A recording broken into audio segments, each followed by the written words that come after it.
Welcome. I'm Sebastian Mahfood, and you're listening to WCAT Radio, the on-air wing of En Route Books and Media, bringing you the dulcet sounds of Catholic wisdom. Folks, welcome back to the show. This is your host, Pat Flynn. Today is the segment Ask the Ethicist, and we have our resident bio-ethicist, Peter Koch, joining us again. Peter, thanks for taking the time. Thanks, yeah. We don't need to hide anything. We've been sitting here chatting for like a good half hour before, just catching up and using things. And we decided, all right, well, enough is enough. We'll just hit record and start getting stuff on tape. And you said that you've been, as philosophers often do, contemplating that deep and important question of death. That sounds like a lively note to begin upon. Yeah, a little depressing, but doesn't have to be. Yeah, because we were talking about before we hit record, we're just like, what are some topics in ethics that come up? And one of the ones that I was kind of reading on earlier today was whether or not death is bad for you. Mm-hmm. The classic puzzle is kind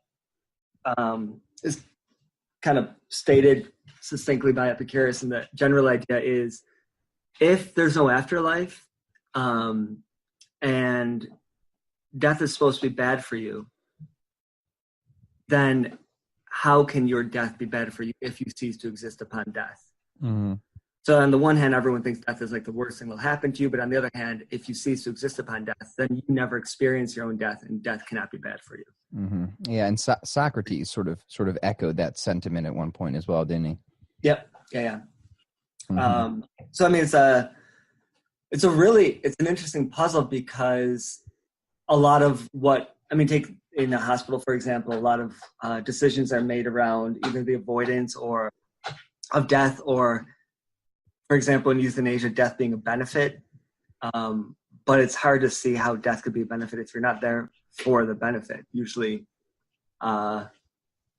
if you're going to say that your life goes better, you better be around for your life to go better.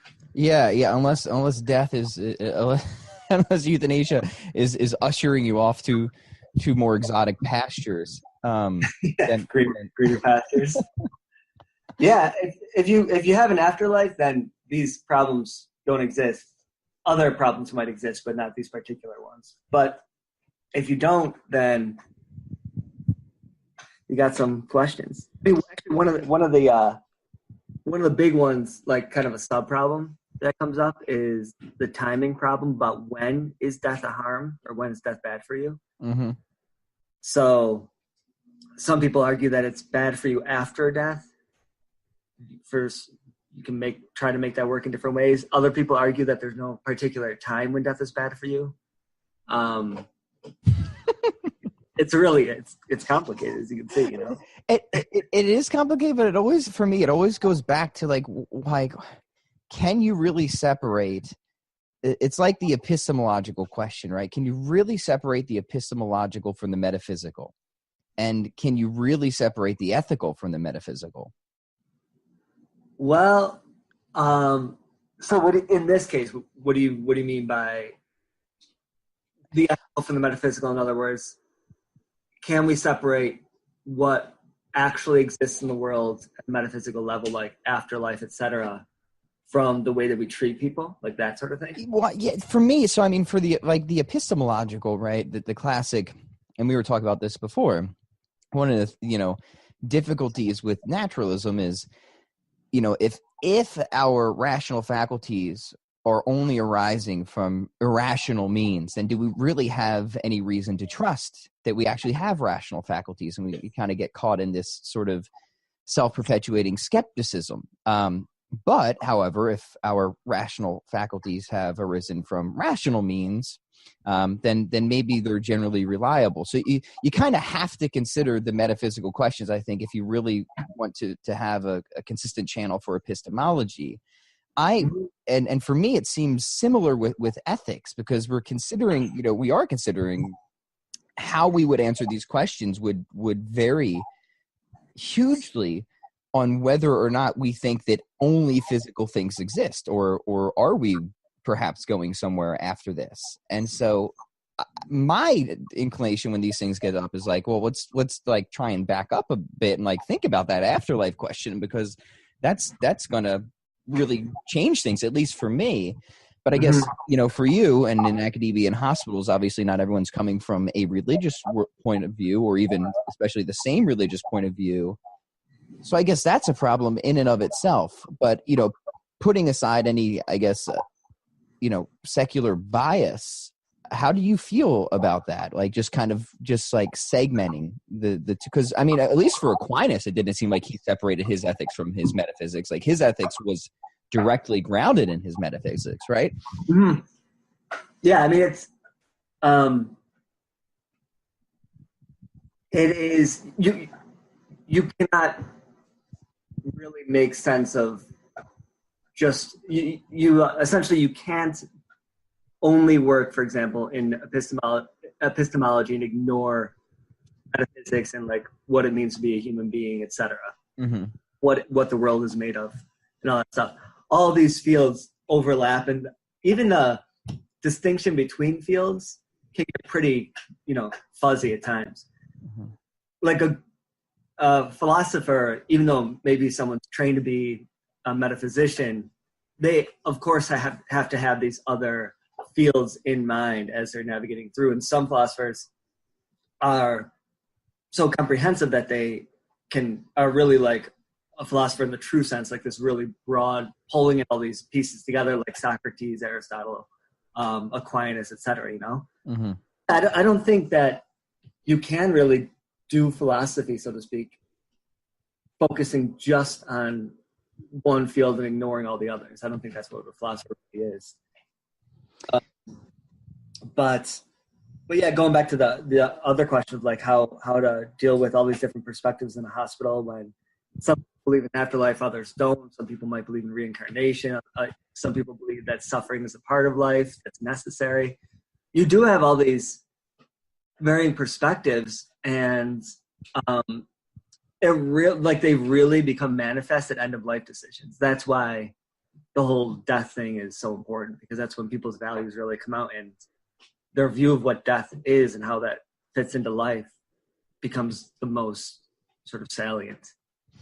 So I'm trying to think of how best to approach this then. So, well, first off, I guess if you were in if Peter Koch were in charge of everything, how would you propose that people go about making ethical decisions and thinking, well, let's stay on death, or thinking about death? Well, they're kind of two distinct questions: ethics of it, and then thinking about death. Because on the one hand, thinking about death is just like a conceptual thing, like, what is death? How might our well-being fluctuate, while dying, death, and then afterwards? And then there's a question of how do we weigh your well-being or your value, etc. And that those are the ethics questions. So like one is like what the actual value, well-being, what death is, all that stuff. Mm-hmm. And then there's the weighing of it all. So if I had to say, how should you think about death? That's a good one. I mean, so there's also like different ways of approaching it. From like an institutional standpoint, probably a sort of the way that a liberal system is run, where people are allowed to have their own sort of perspectives and match their perspectives within like a reasonable range of perspectives, match their perspectives with their means of obtaining certain ends. Mm-hmm. So it's a kind of, like I said, sort of a liberal society. But I think the most important thing would be like making sure people have properly reflected on what death means to them and what dying in the period before death means to them, and how they can fit the pieces of their life together in a cohesive way. So that like idea of cohesiveness is more important than particular ethical principles. At least if I were running a really like big, place, which is kind of how a lot of places are run. Yeah. So I want to go back to the Socrates thing, because I remember back when I was in the ethics class that I was taking when this brought up. I forget exactly how Socrates was. It was before he was about to swallow poison, right? Mm-hmm. And he gives his little, I guess, eulogy, you could call it. He's like, hey, screw you guys, because you're just there's only two possibilities here. You're either taking me out of the pain of this world and nothing after that, so thanks, suckers, or you're ushering me off to a better place, right? That's kind of the the gist of it. Obviously not he didn't say it so eloquently as I did, but and I remember proposing to the teacher, I'm like, well, that seems like kind of a false dilemma, because it seems like there could at least logically possibly be some other alternatives there. Like maybe he could also reincarnate as a corn snake, and that isn't so great. Yeah. Or perhaps he could be going off to another place, but maybe that other place also isn't so great for other reasons. So, he kind of gives us two options, but I think there's some room between the horns in Socrates' field there. And there was no response to what I said to that. That's hilarious. Yeah, I agree. Because it's also, because I said before, like, as long as people are reflective about what death is, and I think the way that we're kind of wired, if you're well enough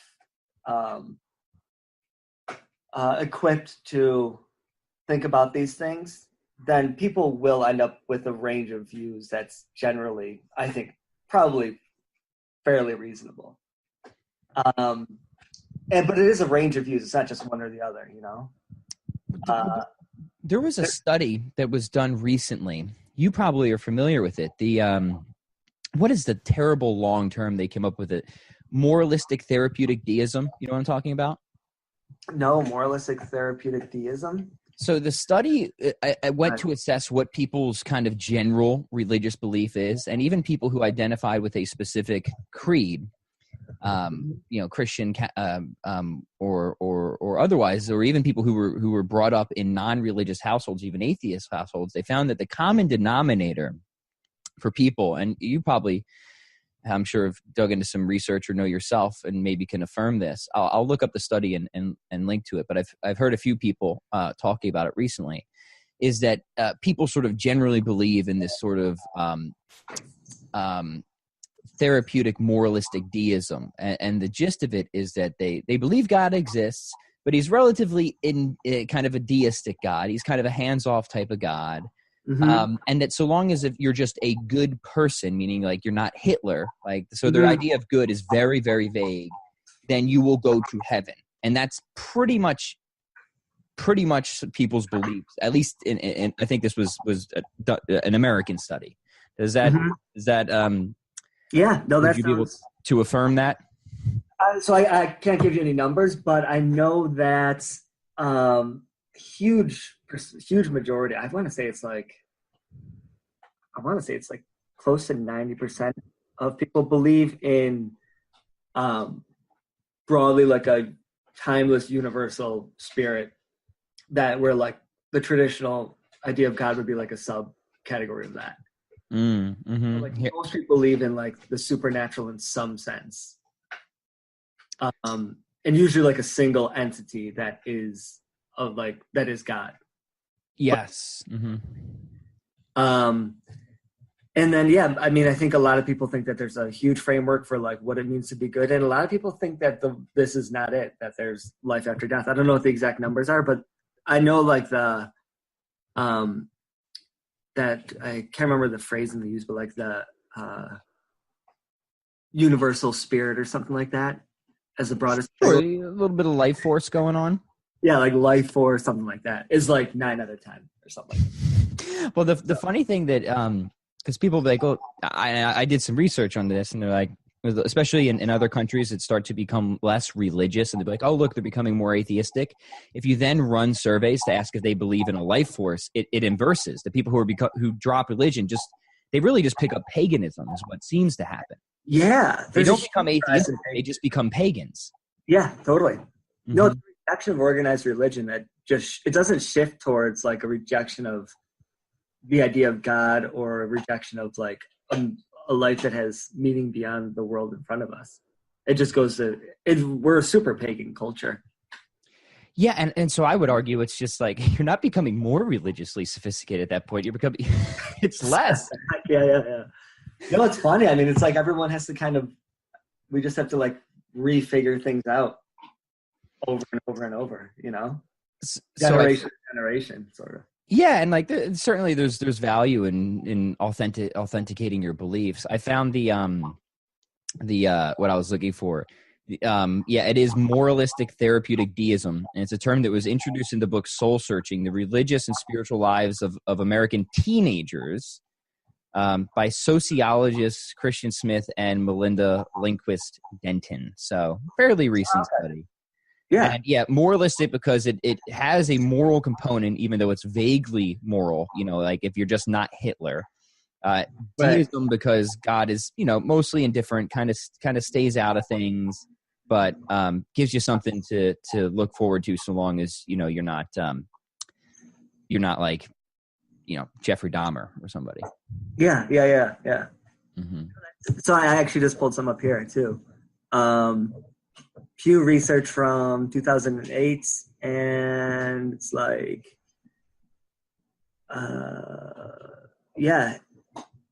looks like 90% are saying 92% God or universal spirit of adults, and then you got like women are significantly more likely. Afterlife, 3/4 of Americans believe in an afterlife. Mm-hmm. Among the unaffiliated, about half believe in life after death. So those who aren't religious, half still believe in life after death.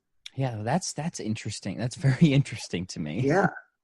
And I'm going through this really quickly, so I might be, but 3/4 of U.S. adults say believe in heaven, but only 60% believe in hell. Huh. Mm-hmm. Some good stuff in here. Yeah. No. So these studies fascinate me, and then it's interesting because, you know, I don't dive into you know all the details of how they're conducted, but it really is fascinating to see where, you know, and I'll try to link to some of this in the show notes if I remember, where, you know, you look at the decline in specific denominational affiliation and almost to the, you know, exact inverse, the rise in adoptions of things like a universal spirit, for example. Yeah. I mean, I'm looking at this right now. It's 70% of U.S. adults believe in angels and demons that are active in the world. Yeah, so that's really interesting because like people will not call themselves Christians, but then they'll still go out and buy books on angels. Yeah, I mean, there's a lot of people who are super into like ritual religious practices. Like, look at Burning Man, man. Like, yeah, no doubt. No, it's pretty interesting actually. We're all like, I mean, there's this obviously super strong pull in us to connect and make sense of the world beyond the world in front of us, and it just is always going to be manifest. I don't know. Well, it goes back to, and it's something I said on the podcast many times before. It's like you're not going to not have a religion, especially if we just define it as ultimate commitment, which I think isn't a bad way to look at it. So it's not like you can't not be religious. The only question is, are you going to pick the right religion? Are you going to get it right or not? Yeah, no, I hear you. And I think people's fear is like getting it wrong. So the idea is going so vague that you like can't get it wrong. Essentially, believe, you know what I mean? Like believe in a universal spirit and say, you have your ethics be like live a good life. Yeah, which is against that. Well, I think you can, like, because, you know, it's kind of the religious pluralism, right? Well, all religions are true, right? That's what they'll say, right? Yeah. But then, you know, if all religions are true, my religion says that just my religion is true, and another religion says that just that religion is true. But you say all religions are true, so which one of those is true? Yeah, no, I mean, you get like divisive figures like Jesus is great for among, because of the reasons where you either have to like accept that Jesus was God, in which case you reject many other religions, or you don't, in which case you reject Christianity. Yeah, you're gonna be rejecting something at some point. You're gonna say one of these is wrong. Yeah, but it's nice because it sorts through things and requires an ultimate commitment that has more detail than be good and believe in a universal spirit. Yeah, but the point you make is a really good one because people try and find that cop out, right? Where it's like, okay, I don't want to commit. I don't want to do the hard work of trying to think this through to see if anyone is right. So I'm just going to become. I'm going to pick up Aldous Huxley's Perennial Philosophy book, and I'm just going to run with that, right? Yeah.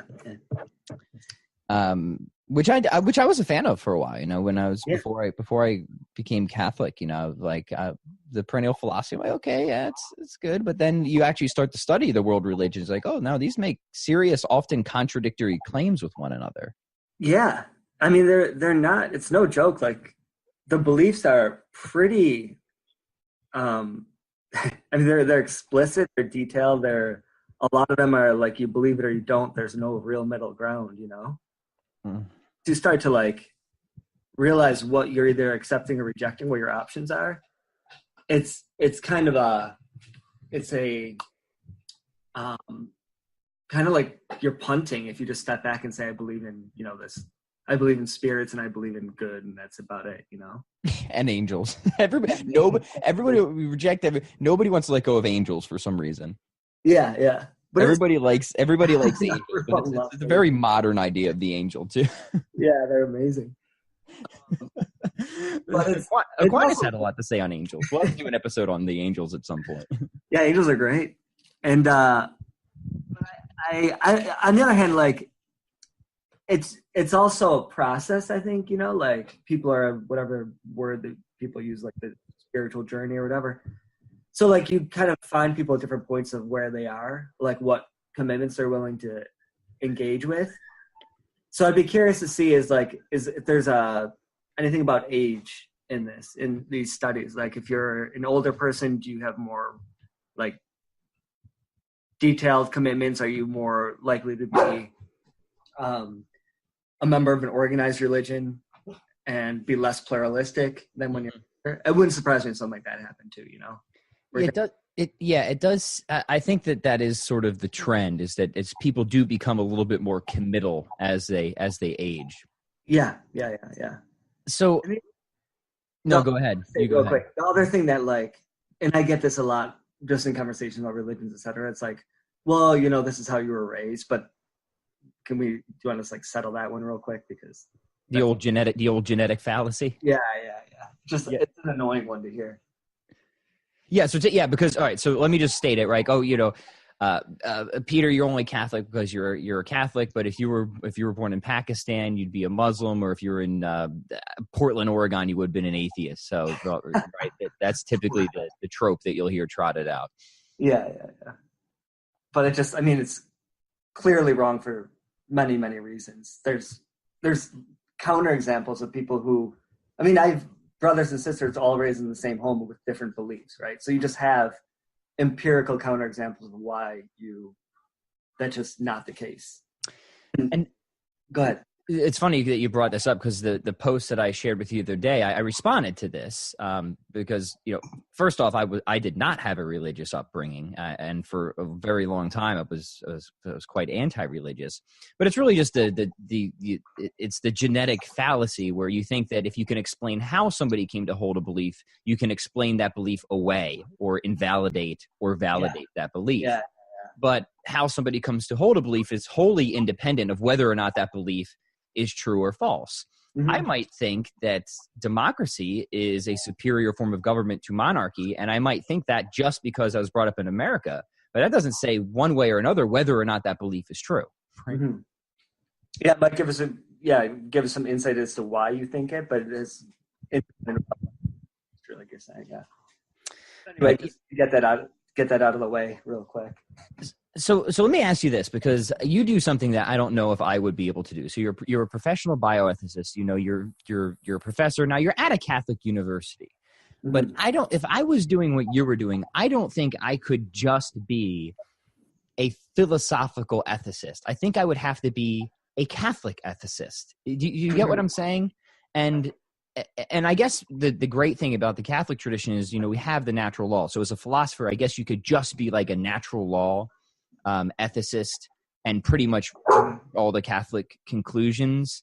But how do you, and now this is just like a personal question, right? Like, how do you go about it? How do you because you are Catholic, but you're also a philosopher, but you're doing work in space that is maybe not conducive to just people hearing of a religious, ethical viewpoint, even if we would both argue that it's the right one, right? So just give me your experience with that.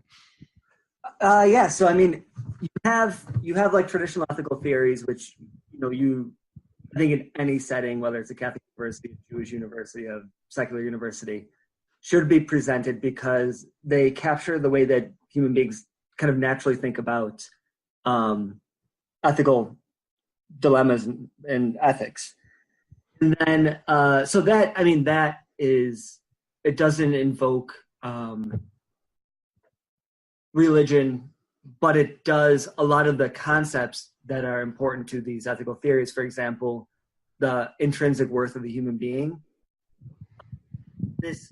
These concepts overlap with what are central to religious ethical frameworks.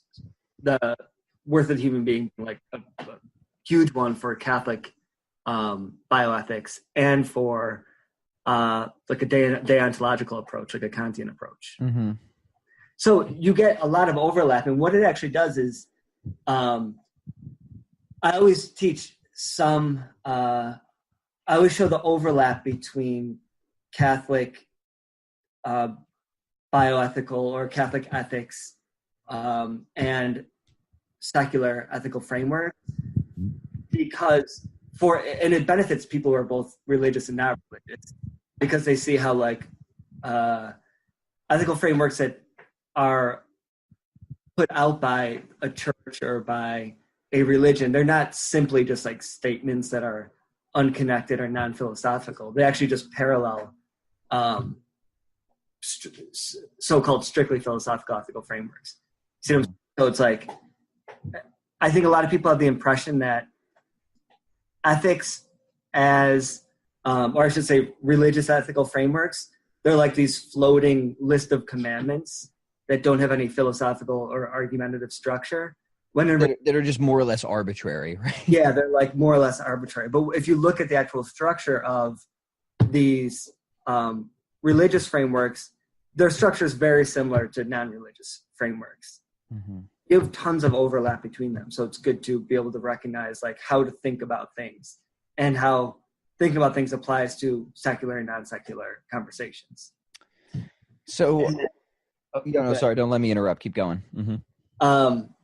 So basically, it's easier for bioethics too to balance religious and non-religious things like Catholic and non-Catholic, because, or I should say, it's easier in bioethics to talk about religious bioethics, Catholic bioethics, because a lot of bioethics traces back to the Catholic Church, and a lot of hospitals are Catholic hospitals. So you should know Catholic bioethics, even if you are adamantly not Catholic.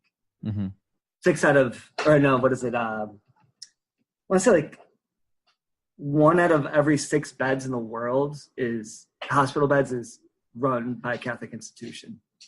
It's the largest provider of healthcare. Yeah. So the church, despite it often being mired in scandal, it does do some good things, doesn't it? Largest single entity, or largest single humanitarian entity in the world, Catholic. So let's if you wouldn't mind, because people have asked me to do this. This has been a requested topic where we go through a couple different ethical frameworks or systems and explain what they are and critique them. I did an episode, so I'm doing the series on the 10 Commandments now. And what I'm trying to do, which I'm sure you would be very helpful on, is trying to show how the Ten Commandments really do parallel the natural law, or that which we can't not know, and are often just, specific revelations or instances of these sort of, deep moral intuitions that we already have, even if they aren't infallible, right? Mm-hmm. So we've, I've had people ask about utilitarianism and deontology and a few, and like how, how to kind of work through assess these various ethical frameworks.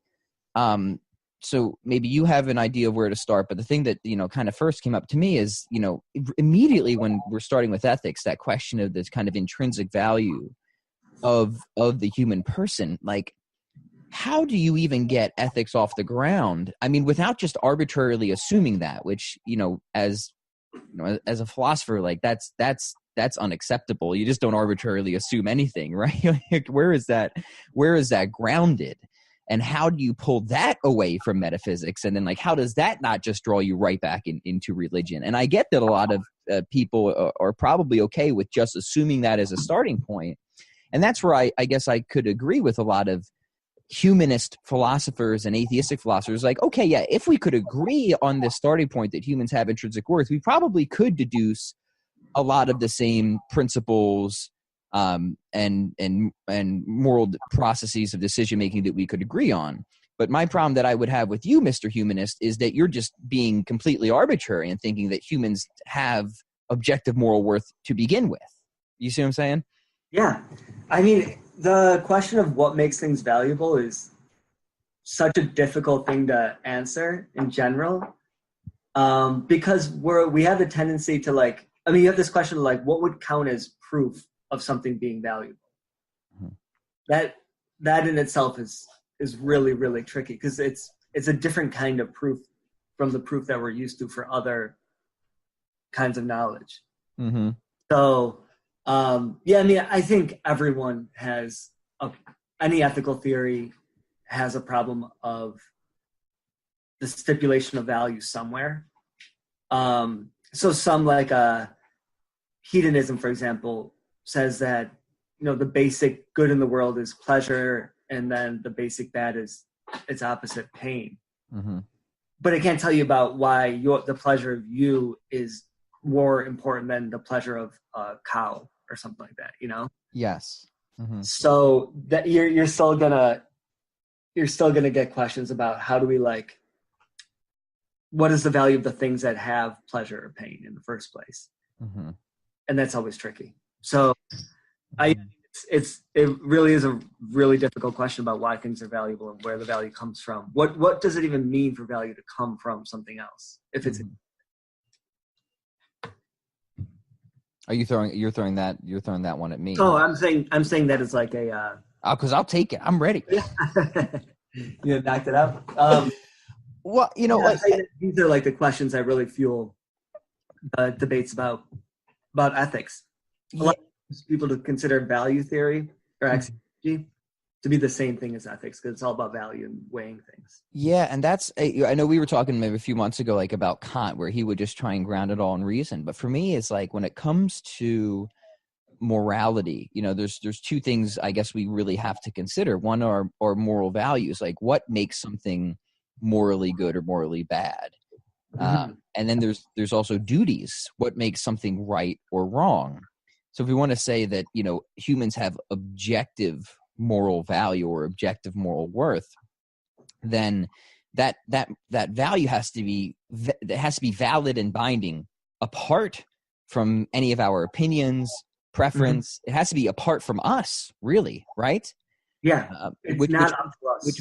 Which means it can't just be grounded in our reason, which Kant wanted to do, right?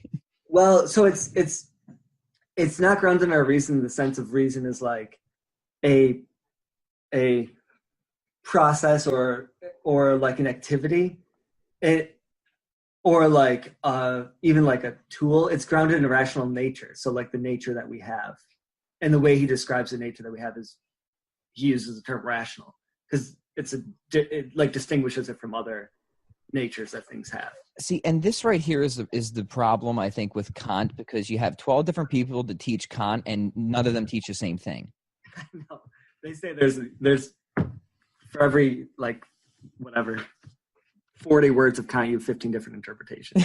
It's so true, because when I was going through the Kant stuff, right, and like it's so hard to make heads or tails of, but the professor was insistent on that it's just reason is its own dictator, right, and that you just have a moral obligation to not contradict yourself. But then she could of course never argue for why you have a moral obligation not to go against your own reason, which would just be circular from right. Yeah, so it's when you use reason, it can be like ambiguous. So the rational nature is we are the kind of thing that have reason, and that is the thing with the unconditional value, intrinsic value, that dignity. Mm-hmm. And reason itself. So when Kant talks about the categorical imperative, he is talking about not contradicting, not willing things that are contradictory or would kind of create. There's different forms of the categorical imperative, but basically, yeah, not willing things that would lead to absurd outcomes. That would where the means would contradict the ends. Mm-hmm. And just for everybody listening, we are now talking about deontology. Yeah. So because we are rational, we have sort of access to morality. And we, as rational beings, kind of are bearers of the intrinsic value in the world. That makes sense. This is why the Enlightenment thinkers, man, the Enlightenment was just a bowl of soup. It's just what's the soup? where is the clarity of Aquinas and Aristotle and people like Kant and especially Hume, right? I'm like, man, I often get so frustrated with the Enlightenment thinkers. And I do try to go back to Kant. I really do. Professor Koch, I really do try to keep going back to him. I just can't. It really do it. He's like bred. I mean, there are philosophers who've pretty much made their names in philosophy through the interpretation of Kant. He's like bred multiple interpretations of his own work. Yeah, it's like you're a Kantian philosopher. You have your own distinct view of what Kant said, and that makes you different from another philosopher who's also Kantian, who has their own distinct view. I mean, that's why it's like when you say, what did Kant say? It's like, well, whose view are you adopting? Mm-hmm. You know? So I guess, the thing that we certainly agree on is that if he says, yeah, there's something about human nature, and something about human nature involves us being a rational animal, but that is intrinsically valuable, we would still need a foundation for an explanation for what makes humans intrinsically valuable. And that brings us back to sort of the objective question again. If we have values and duties, what are the possible foundations? And this is where, kind of way back to what we were talking about before, is how can we really separate the ethical from the metaphysical? Because now we're asking an ontological question. And the only three sort of possible, I guess, explanations that I think are on the table, and you can certainly fill me in if I'm missing one here, is that one is that if you're a naturalist, there isn't any objective moral value of humans. We're just slightly more evolved primates hurling through space on an infinitesimal speck of dust, doomed to individual and collective oblivion. So any value we try to ground in ourselves is just speciesist, right? We just happen to like ourselves more than anything else. We don't really have objective moral value, and certainly no such thing as obligations, because where would that ever come from apart from ourselves? So there's that, which is really just nihilism, which falls out of atheism.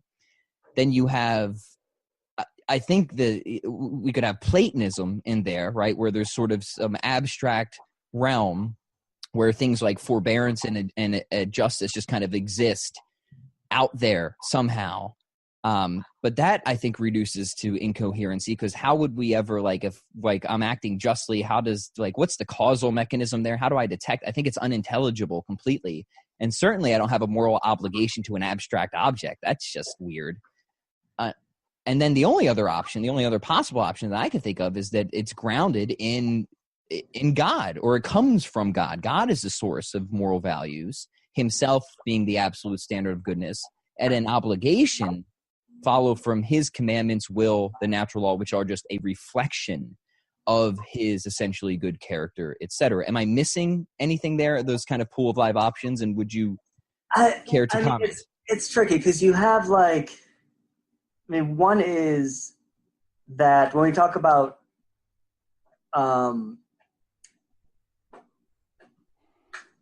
what it means for something to, like, to have obligations. An obligation is, in a sense, it relates you to a good, or prevents you from doing an evil. Like, you have obligations for things or against things. Mm-hmm. So, like, I think we just have to be careful about what, I would say before talking about obligations and all these things, like, do obligations exist? I think we can, because you said, like, do we have an obligation to an abstract entity out there, you know, or like a platonic form or something like that? What would that even mean? Obligations are secondary or derived from the goods that are already there. Mm-hmm. But we can just restrict it to asking, what are the goods? Like, what are the things of value in the world? And that's, like, the basic question.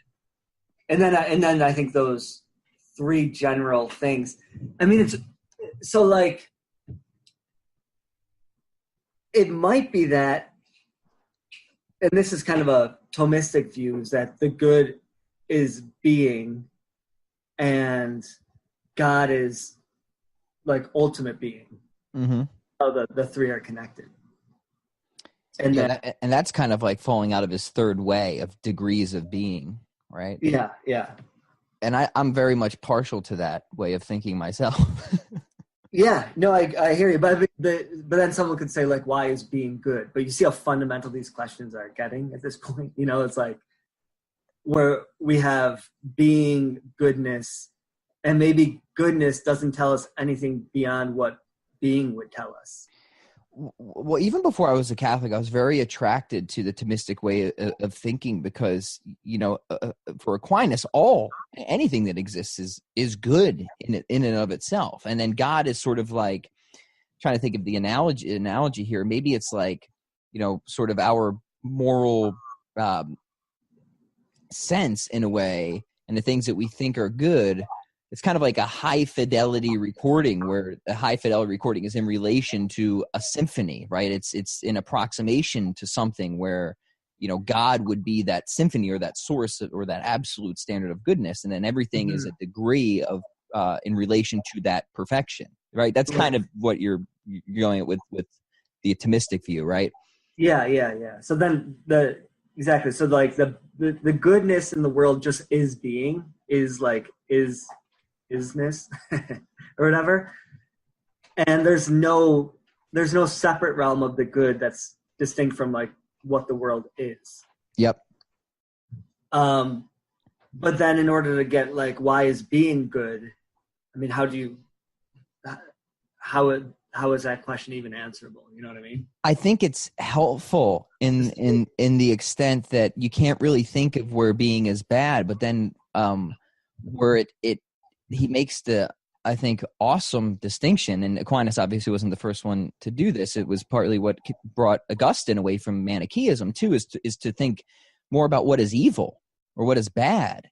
And then what you find is that evil or badness is just a hole where goodness should be, where something that should be instantiated or existent just isn't there, right?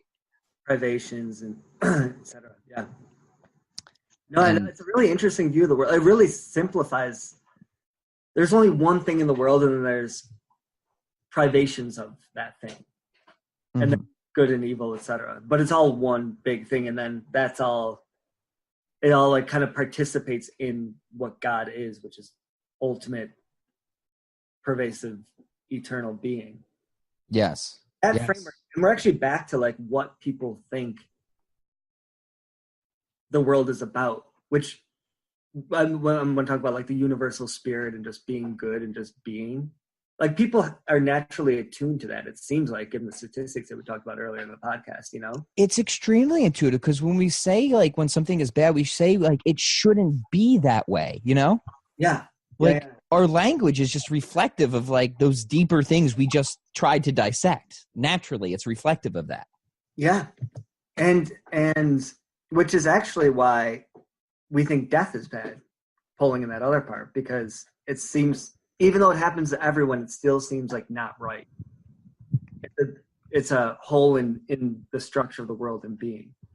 Yes, yeah. So look at that. We were able to tie it back together. That worked out well, actually. But yeah, I mean, this is, my goodness, we could go on forever here, but let's try and maybe like tie it back into something, because we did definitely go drift into the metaphysical there, which is, again, like we're trying to answer ethical questions, but like I always get pulled back to those metaphysical questions to try and they're really, I think, essentially one and the same. You really can't answer ethical questions without metaphysical commitments in the first place. Yeah, and I guess if you have enough people that could just agree on or assume a starting point, like humans have objective moral worth, sure, we can have various competing theories, but that's just assuming that there aren't going to be people out there who aren't moral nihilists. But there are moral nihilists. Yeah, exactly. And there are a lot of more. Yeah, there are moral nihilists, and there's also people who think that the worth of humans is equal to the worth of all other things that can feel pleasure and pain, and that's how you get destroying the earth. Or destroying human beings for the sake of the other things that exist, for the pleasure of the other things that exist. Something along those lines, which we were talking about before we hit record. So, yeah. So maybe, I mean, that's a whole nother, separate. Yeah, that's a whole nother conversation in and of itself. But all right. So I did promise some people we would talk about, at least, even if it's just briefly here, because I don't want to keep you all night. Some various competing moral theories. We tried to, the bowl of soup that is Kant. We didn't get very far there. But it is useful, like the categorical imperative and his hypothetical imperative. It's really just like, moral versus prudential values, I think, is an easy way to think of that. But what about like natural law theory? Because, that's always, it was in fact natural law theory that really led me to start to consider Catholicism, because I'm like, this just makes so much sense. And I'm like, oh, wow, this is just everything that the Catholic Church teaches. Yeah. So, I mean, why don't I just say real quick about consequentialism, utilitarianism real quick, just to contrast it to deontology? Yeah. So yeah, we're in your Ethics 101 class. You're just giving us the summary and whatever you would do. Okay, cool. So different ways of answering the question, what is the right thing to do, which is the fundamental, I guess, question of ethics. So you're wondering what the right thing to do is and what the wrong thing to do is. And there are different ways of telling what the right thing to do is and the wrong thing to do is. Some people base it on the consequences of your action. So they say, look at the act and look at the consequences of what will happen. Mm-hmm. The consequences are more good consequences than bad consequences. Then do that act, or that act is permissible. If there's more bad consequences than good consequences, then the act's impermissible. So then, of course, you're going to ask, well, what's a good consequence? What's a bad consequence? How do I know what's good and what's bad? And the classic answer to that is that a good consequence is one that causes happiness to the relevant parties, and a bad one is one that causes the opposite, which is either suffering or pain. So that's what utilitarianism is essentially. Mm-hmm. Greatest happiness principle is an act that causes most happiness is the one to do, in proportion to less pain. Correct. Now, if you wouldn't mind, since we're just kind of giving a summary, and obviously we aren't utilitarians or consequentialists, what is, the quick critique? What's the quick thing that's, and I think most people intuitively like feel like that is wrong. Like they get, like you talk utilitarianism for most people, and they're like, there's sort of a natural revulsion to it. You know what I mean? Yeah. Well, I mean, so it has, if you read like John Stuart Mill or Bentham, there are some parts where you're like, okay, that makes sense. Like if you have choice A and choice B, and choice A is going to make a lot of people happy and nobody sad, and choice B is going to make a ton of people sad and nobody happy, choice A is the right one to do. Like everyone would intuitively think that. But then the problem is that one problem is that it seems to justify if you were to make a small group really, really happy at the expense of the rest of the group, but the overall happiness of the small group outweighs the sadness of the rest of the group. Mm-hmm.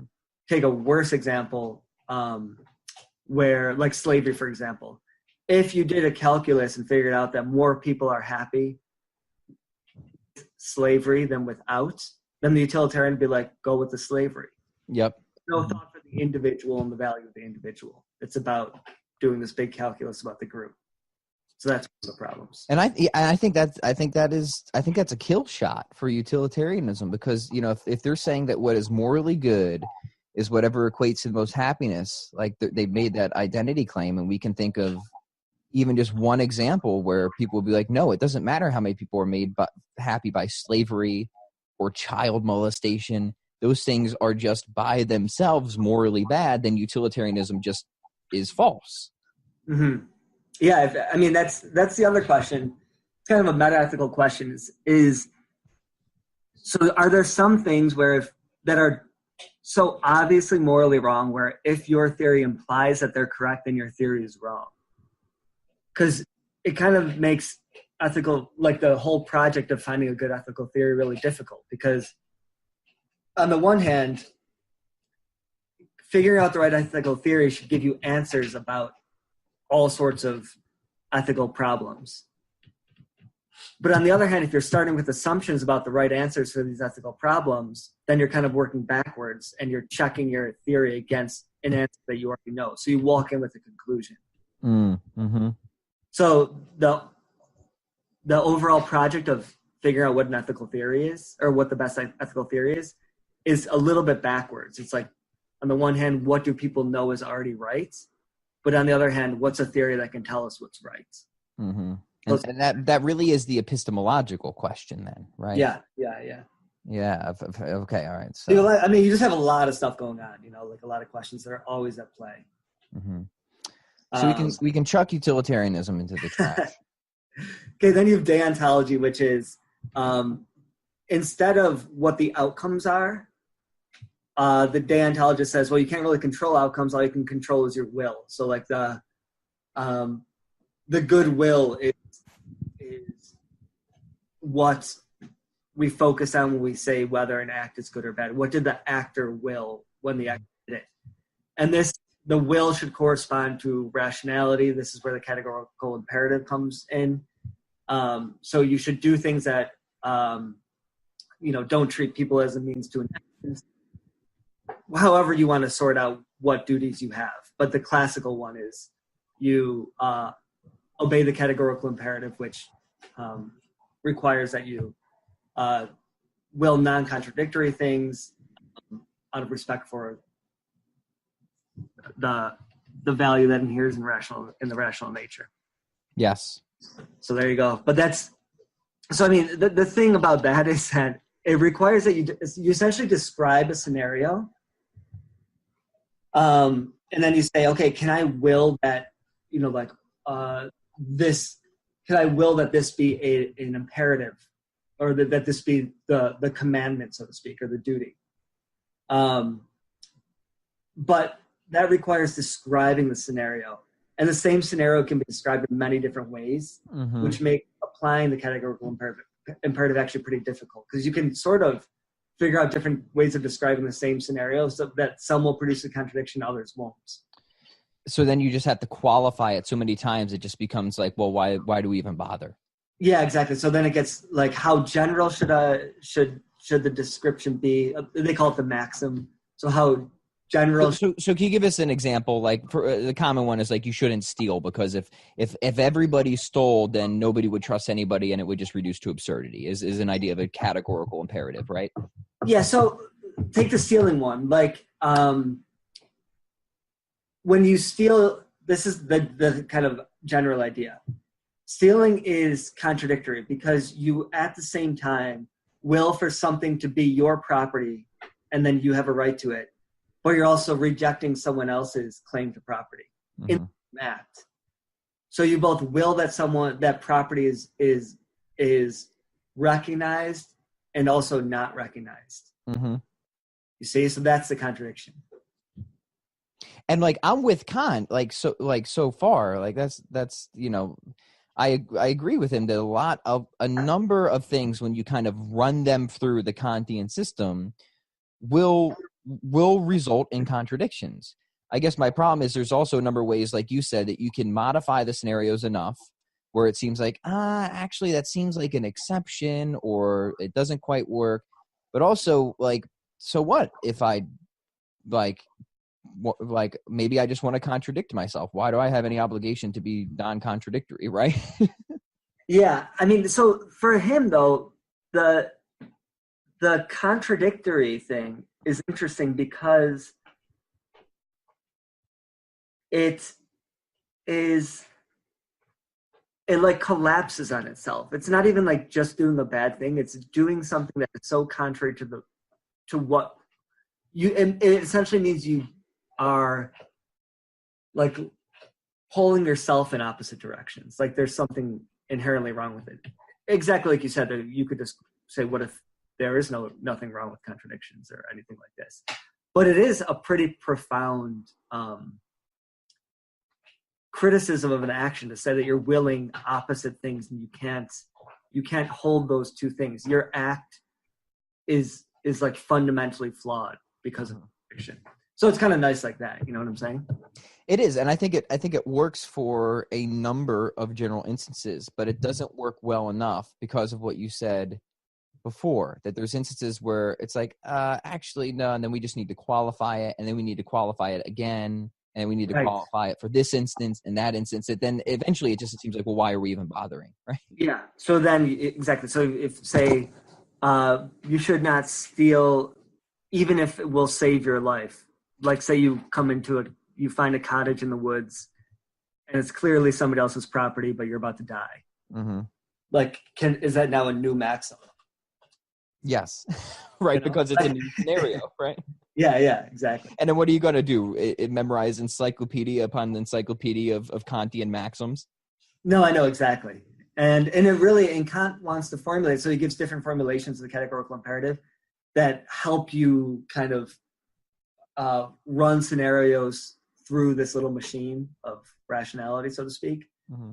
But it is difficult. I think he thinks it can do a lot. He has a whole metaphysics too he's one of the ones who really tried to get a whole world view. Some people think that he irreparably screwed up philosophy. Others think he's the greatest philosopher ever. Yeah, I'm more inclined to that first position. I don't think he did. I think he tried to respond to the skepticism, but I think Adler summarized this well in his book 10 Philosophical Mistakes. I think he nailed it, except for he tried to build coherency out of the previously incoherent skeptical positions, rather than going back to where the mistakes were made by the skeptics themselves. Yeah, I think that's a pretty good assessment, because he was really faithful to having a coherence. His project, he didn't publish until he was like 58. His project was just like years and years and years in the making, and it really was an attempt to kind of address all of those pieces you talked about earlier: epistemology, metaphysics, ethics, morality, and put them together in one like nice cohesive project. But I think he gave too much to earlier precedents that he didn't have to. and then if your foundation is a little off, the whole house is going to be a little crooked. So I think that's what happened. All right. So so utilitarianism, that's not going to work. Deontology, way too messy, too many interpretations, too many qualifications, too many problems. Kind of doesn't really have the ontological foundations either. Let's give one more. Do you want to talk? We could do a whole episode on natural law theory. I think we should do a whole episode on natural law by itself. But if we were to throw one more out there?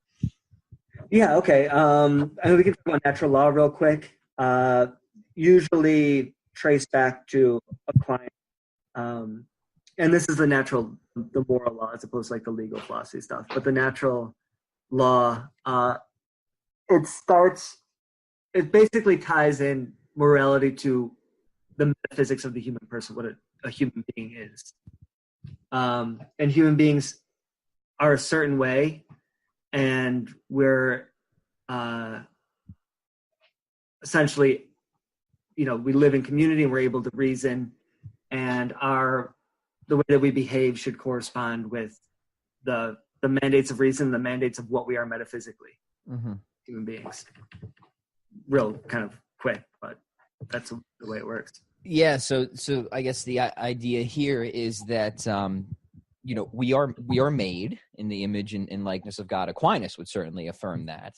But even though we could get a lot of, I guess, the foundations for natural law, even just from Aristotle, but, the thing that's nice about natural law is you can do so much of the ethical work proximately just by looking at the nature of humans, even apart from the metaphysics, like deontology or something like that. Except for I would say it's much more consistent and coherent. And just looking at teleology of like, okay, well, what are we directed at? What is our aim? Well, we're rational animals. And we use our reason to seek what is good for us, which you said, right? Like working within, the dictates of reason. But then, of course, Aquinas will step in and say, like, well, look, reason is clearly searching for the ultimate good, which is God. Yes. So like, we don't get to, decide what our final end is. Like, our final end is decided for us by the types of creatures we are. We only get to decide if we're going to actually choose to pursue that final end or not, right? Exactly. So when you answer the question of what is human nature, what are human beings, you're answering the question of what is our end. And that's how what is good is directed towards our end. And we can use reason to work towards that end. But also built into this whole framework is the end it can be known by us, but it's something that science can't answer. It's essentially a theological question. It goes into, kind of being created by God, and our aim is to be essentially reunited with God in a sense. And what's always was attractive to me about natural law is you look at that there's a teleology within the entire world. So to take the stock example, like the directedness of an acorn is to become an oak. It is good for an acorn to become an oak, right? And once you kind of see what things are pointed at or supposed to be, then we can say, okay, whatever promotes the acquisition of that end, or whatever or whatever doesn't frustrate the achievement of that end, right? That's how we can start to make decisions of good or bad, right and wrong. Now, it's not necessarily like it's not evil that an acorn doesn't become a tree, because an acorn doesn't have reason, so it's not a moral agent, right? But when you have moral capacities, when you have reason, then you are a moral agent. But it's still better for an acorn to become a tree, right? Yeah. With natural law. And then like we can just deduce so many things from there, not just like our final end, but also sexual ethics, hard questions, abortion, euthanasia. Like you can, what I found attractive about natural law is how you can just drive it through consistently on pretty much, at least I would say everything. I haven't really found too many places where I've but I'm going to let, you take over. Yeah. I mean, no, I think it's a really, it captures, it's very Aristotelian too, just the general, the framework. It is, It is Aristotelian, with the idea of the end, and then the good is towards the end, and then asking what is the proper end of the human being. So that's, once that starts to shift around, though, like what is the proper end of the human being?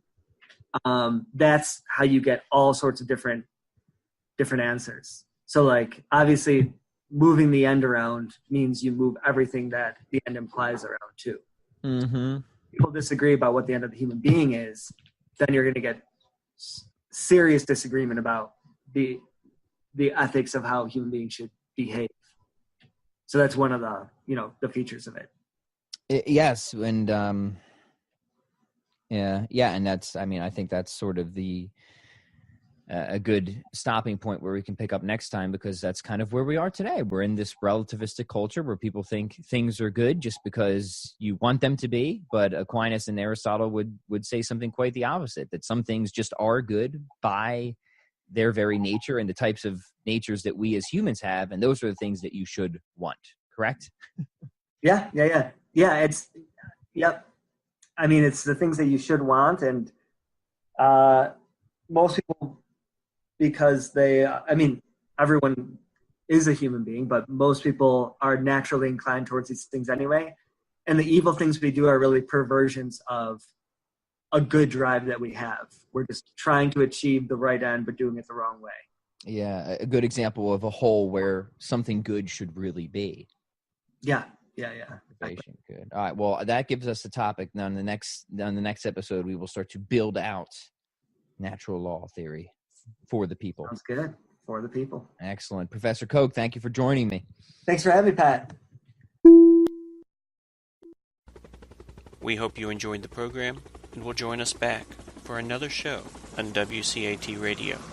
This is Sebastian Mahfood. Good day.